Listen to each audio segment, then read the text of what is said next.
ایک سبب بتا دیتا ہوں. بہت سے اسباب ہیں جو برائیاں ہمارے معاشرے و سماج کے اندر پھیلتی ہیں. ان میں ایک عظیم ترین سبب میں آپ حضرات کی بارگاہ میں رکھتا ہوں, اور اس میں اگر میں غلطی پہ ہوا, کیونکہ یہ میرا اپنا ایک وجدان ہے اور یہ ایک میری اپنی تحقیق ہے, اگر اس میں میں کہیں خطا پہ ہوں تو میری اصلاح بھی کر دینا. جہاں بہت سے اسباب ہیں برائیوں کے, وہاں ایک عظیم ترین سبب ہمارے گھروں کا یہ ہے کہ ہمارے گھروں کے اندر علماء کی, ائمہ کی, حفاظ کی اور دین کے ذمہ داروں کی برائیاں ہوتی ہیں.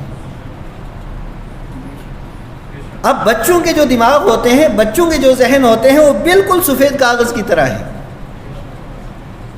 اور سفید کاغذ کی یہ حیثیت ہے کہ سفید کاغذ کے اوپر آپ قرآن کی آیتیں بھی لکھ سکتے ہیں, سفید کاغذ کے اوپر مصطفیٰ کریم علیہ السلام کی حدیثیں بھی لکھ سکتے ہیں, اور سفید کاغذ کے اوپر آپ گالیاں بھی لکھ سکتے ہیں. لیکن ایک بار سفید کاغذ کے اوپر کچھ بھی لکھ دیا گیا, اب بتاؤ تحریر لکھ دینے کے بعد کوئی دوسری چیز اس پہ لکھی جا سکتی ہے؟ اب ہمارے معاشرے و سماج کے اندر کیا ہوتا ہے کہ باتیں ہوتی ہیں, اور باتیں ہوتی ہیں علماء کے خلاف. حالانکہ نہ ماں کا یہ مقصد ہوتا ہے کہ میری اولاد بگڑے, نہ باپ کا مقصد ہوتا ہے کہ میری اولاد بگڑے. مقصد ماں باپ کا نہیں ہوتا, مقصد بھی بڑوں کا نہیں ہوتا. اب وہ برسبیل تذکرہ, کیونکہ معاشرہ یہی ہے کہ دنیا کا کمزور ترین آدمی کون ہے؟ وہ جو دین کے اوپر چلنے والے ہیں. جب چاہو ان کی پگڑی اچھال دو. یہ تو مجموعی طور پہ آج ہمارے معاشرے و سماج کا ایک حصہ بن گیا ہے. اب اس کا اثر کیا ہوا؟ اس کا اثر یہ ہوا کہ جو عالم ہوتا ہے وہ نمونہ ہوتا ہے, جو عالم ہوتا ہے اس کی اقتداء کی جاتی ہے. عالم ہادی بھی ہوتا ہے, عالم مقتدا بھی ہوتا ہے, عالم رہبر بھی ہوتا ہے, عالم پیشوا بھی ہوتا ہے. اب اگر اپنے پیشوا, اپنے رہبر اور اپنا جو آپ کا مذہبی قائد ہے اس کو آپ نے اپنی اولاد کے سامنے بے وقار کر دیا, اب وہ جو عالم ہوگا وہ آپ کی اولاد کے سامنے جب ماں باپ یا گھر کے بڑے ایک عالم کی برائی کریں گے تو کیا وہ عالم آپ کے اولاد کے لیے آئیڈیل رہے گا؟ میرے سوال کا آپ جواب دیں. کیا جس کی برائی آپ کے گھر کے اندر, میں نہیں کہتا کہ آپ کے گھروں میں برائی ہو, مجموعی طور پہ میں بتاتا ہوں کہ جو ہمارے معاشرے کے اندر جو رپورٹیں ہمیں ملتی ہیں اس کا آگے چل کر کے اس کا سبب کیا ہوتا ہے. اب برائیاں کر دیں, کیونکہ کبھی بھی انسان اس بندے کو فالو کرے گا جس کے ساتھ محبت ہوگی. اب جس کی برائی گھر کے اندر ہو, کیا اس کے ساتھ محبت ہو سکتی ہے؟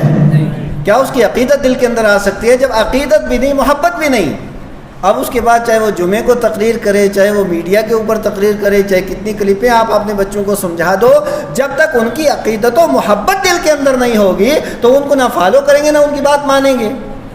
اور جب ان کی بات نہیں مانی جائے گی, جب ان کے پاس بیٹھا نہیں جائے گا, جب ان کی عقیدت و محبت اور ان کی الفت ان کے دلوں کے اندر نہیں ہوگی, تو پھر بچے صرف علماء سے دور نہیں ہوئے بلکہ بچے علم دین سے دور ہو گئے, مصطفیٰ کی شریعت سے دور ہو گئے. اور جب حضور کی شریعت سے دور ہو گئے تو پھر یہ سمجھ لیجئے کہ مستقبل تاریخ سے تاریخ ہو جائے گا, تباہی و بربادی آ جائے گی. لہٰذا کرنا کیا ہے؟ سب سے پہلی بات یہ ہے کہ آپ جب بھی آپ نے مسجد کا جسے امام بنائیں تو اسے ایک بار نہیں 100 بار سوچ کر کے بنائیں. جو عالم بھی ہو اور آپ نے کسی مرکز کے ساتھ جڑ کر کے بنائیں, جو عالم بھی ہو, جو دین جانتا بھی ہو, جو باعمل بھی ہو, اور پھر اس کے بعد اس کے پاس آپ کے بچے بیٹھیں گے تو پھر وہ عالم کے دل کے اندر جو کتاب و سنت کی کستوری ہوگی اس کی خوشبو کی جھلک آپ کے بچوں کے اندر بھی پیدا ہو جائے گی. حضرات گرامی قدر, میں یہ عرض کر رہا ہوں کہ یہ بھی ضروری ہے. آج ماں باپ بھی اور مذہبی پیشوا بھی مجموعی طور پہ ہم لوگ گفتگو زیادہ کرتے ہیں اور کام کم کرتے ہیں. ہم لوگوں کا ایک طور طریقہ یہ رہتا ہے کہ ہم دوسرے کو سدھارنے کی کوشش کرتے ہیں اور خود سدھرنے کی کوشش نہیں کرتے. یہ ایک بہت بڑا المیہ ہے. ہم یہ چاہتے ہیں داڑھی رکھے, دوسرا ٹوپی پہنے, دوسرا امامہ رکھے, دوسرا دین کا کام کرے, دوسرا مسجد بنائے, دوسرا مدرسہ بنائے, دوسرا, اور اس کے علاوہ بڑا اچھا ہمارا معاشرہ و سماج ہونا چاہیے. میں ایک اگر بگڑا رہا تو ہو کیا جائے گا؟ ہم تو یہی سمجھتے ہیں نا ہمارا سماج اچھا ہو جائے. سماج افراد سے بنتا ہے, اور جب تک ہر بندہ اپنی اصلاح نہیں کرے گا, جب تک ہر بندہ 100% دین کے اوپر چلنے کی کوشش نہیں کرے گا تب تک سوال ہی پیدا نہیں ہوتا کہ ہمارا معاشرہ، ہمارا سماج، ہماری سوسائٹی بہتر ہو اور صحیح ہو، سوال ہی نہیں پیدا ہوتا۔ اس وجہ سے ہر بندہ اپنی برائی دوسرے سے بہتر جانتا ہے۔ مجھے تو آپ بہت نیک سیرت سمجھتے ہوں گے لباس دیکھ کر کے، لیکن میں تو اپنے آپ کو خوب جانتا ہوں نا میں کیا ہوں۔ اب میرا فرض ہے اپنے آپ کو سب سے پہلے سدھارنا۔ بنی اسرائیل کے اندر جب خرابیاں آئی تھیں نا، ان میں سے ایک عظیم ترین خرابی جو قرآن حکیم نے بیان کی وہ یہ ہے، أَتَأْمُرُونَ النَّاسَ بِالْبِرِّ وَتَنْسَوْنَ أَنفُسَكُمْ وَأَنْتُمْ تَتْلُونَ الْكِتَابَ أَفَلَا تَعْقِلُونَ۔ رب قدوس نے انہیں ارشاد فرمایا کہ لوگوں کو تو تم بڑی اچھی باتیں بتاتے ہو کہ حقوق اللہ کا خیال رکھنا ہے، حقوق العباد کا خیال رکھنا ہے، اپنے پڑوسیوں کا خیال رکھنا ہے، اپنے بچوں کا خیال رکھنا ہے، نماز و روزے کا خیال رکھنا ہے، زکوٰۃ و حج کا خیال رکھنا ہے، بڑی اچھی تقریریں کرتے ہو تم، اور لوگوں کو اچھائی کا حکم دیتے ہو، بھلائی کا حکم دیتے ہو۔ وَتَنْسَوْنَ أَنفُسَكُمْ، اور اپنے آپ کو تم بھولے بیٹھے ہو کہ ہمیں بھی تو اس کے اوپر عمل کرنا ہے، اور تم پھر کتاب بھی پڑھتے ہو۔ افلا تعقلون، کیا تمہیں عقل نہیں ہے؟ اس کا مطلب کیا ہوا کہ سب سے پہلے ضروری ہے کہ جو آدمی یہ چاہے کہ دوسرا عمل کرے تو پہلے خود اسے باعمل بننا ہے، خود سے، زور سے، خود اسے۔ قرآن کہتا ہے لما تقولون ما لا تفعلون، تم وہ بات کیوں کہتے ہو جس کے اوپر خود عمل نہیں کرتے؟ تو سب سے پہلے تو خود عمل کرنا ضروری ہے، اور خود عمل کرنے کے بعد جب بندہ مومن دوسرے کو بات کہے گا، اللہ تبارک و تعالیٰ ان جملوں کے اندر اور ان باتوں کے اندر خدا تعالیٰ ایسی تاثیر پیدا فرمائے گا کہ دوسرے کے دل کے اندر بات اتر جائے گی۔ اور یہ حدیث پاک جو متفق علیہ ہے، صحیح بخاری صحیح مسلم کے اندر موجود ہے، اور اس حدیث پاک کو پڑھ کر کے ہم میں سے ہر ایک بندے کو آپ نے اصلاح کرنی ہے، میرے سمیت۔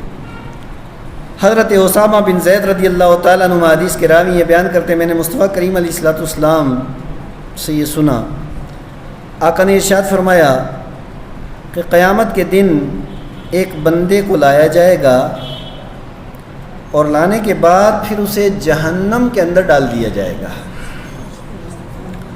اور اس کی کیفیت یہ ہوگی کہ اس کا پیٹ اتنا بڑا ہوگا اور پیٹ کی ساری آنتیں اس کی باہر آ جائیں گی، اور وہ اس طریقے سے گھومے گا جس طریقے سے گدھا چکی کے دائیں بائیں گھومتا ہے۔ فَيَجْتَمِعُ إِلَيْهِ أَهْلُ النَّارِ، جہنمی لوگ اس کے قریب جمع ہو جائیں گے، فَيَقُولُونَ، اور اس کے بعد اسے کہیں گے یا فلاں مالک، اس کا نام لے کر کے کہیں گے کہ حضرت قبلہ خطیب صاحب، مفتی صاحب، مولانا صاحب، آپ کو کیا ہو گیا؟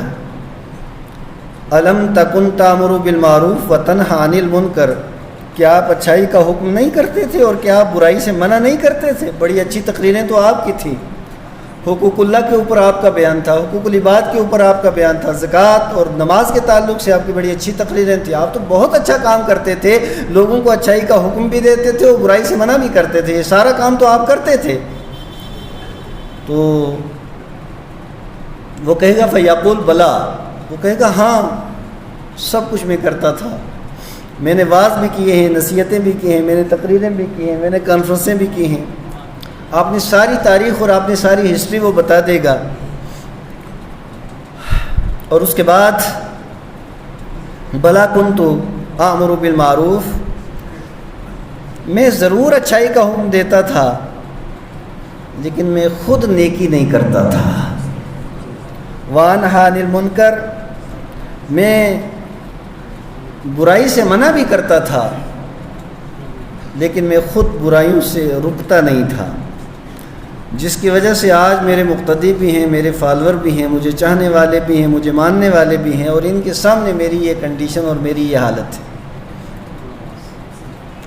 اس وجہ سے یہ بھی ضروری ہے کہ برائیوں کو معاشرے اور سماج سے ختم کیا جائے، اور یہ بھی ضروری ہے کہ خود عمل کیا جائے۔ اب ایسا نہ ہو کہ ہم صرف زبانی جمع خرچ کرتے رہیں اور حقیقت کی زمین کے اوپر چلنا چھوڑ دیں۔ حقیقت کی زمین کے اوپر چلنا چھوڑ دیتا ہے اور صرف زبانی جمع خرچ کرتا ہے اور صرف تقریروں ہی کے اوپر بھروسہ کرتا ہے، اس کا انجام آپ سمجھ لیجیے، بخاری سے مسلم کے متفق علیہ حدیث سے